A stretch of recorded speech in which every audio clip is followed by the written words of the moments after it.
pieces should be done. I suspect most of you will be done with them before you leave class, but by next week, make sure they're labeled well with grain lines on both sides.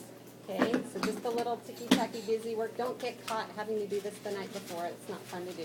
So just do it as you go, then it's less tedious than labeling 20 pieces at once.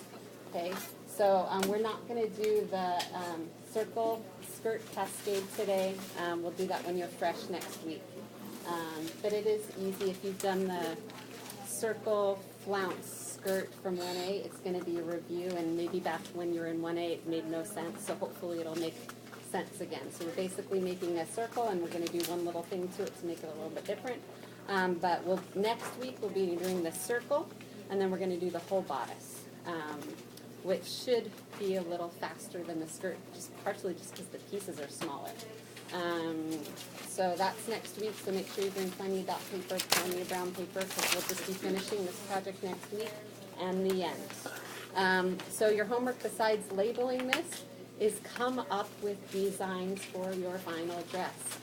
I would say come up with at least 3. At least 3. If you're on a roll, do more, okay? And how would I suggest doing it? I would open up your book and thumb through every single page and bookmark the pages that look really cool. There's some beautiful illustrations in here. Usually it shows like 3 or 4 versions of something, and then they explain how to do the one, and then the other 2 or 3 are versions of that one.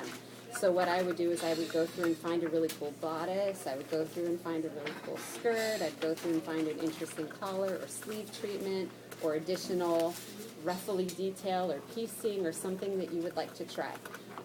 Again, we are not doing pants, we are not doing knits, we are not doing foundation wear, we are not doing corsets, we are not doing pretty much the second half of the book. We're not doing children's wear. So basically along the flavor of what we've been doing.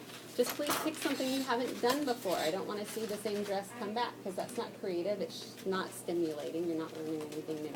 So come to me next week with 3+ sketches that's documentable and verifiable in the book, because I'm not going to demo 24 different things.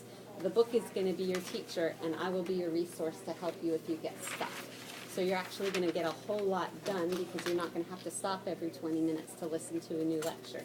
The concepts that you've learned up until now and next week should get you through most of this stuff, and then we'll work out any design kinks and any sewing challenges you might have on your own final dress. So come with your sketch ideas. Next week we'll pick together the best one.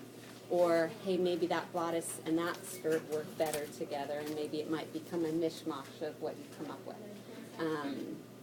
And if we can't come to an agreement on your dress next week, then you'll get to do the default one that I'm going to come up with. Woo. Woo. So questions on that? So sketches, yes. Can we drape? Can you drape? No, this is a flat pattern class. Absolutely. If you take 130, you're welcome to drape and or flat pattern or do both. But this is purely flat. So pick at least 3 new things you haven't done before. You can do many more if you want, but at least 3.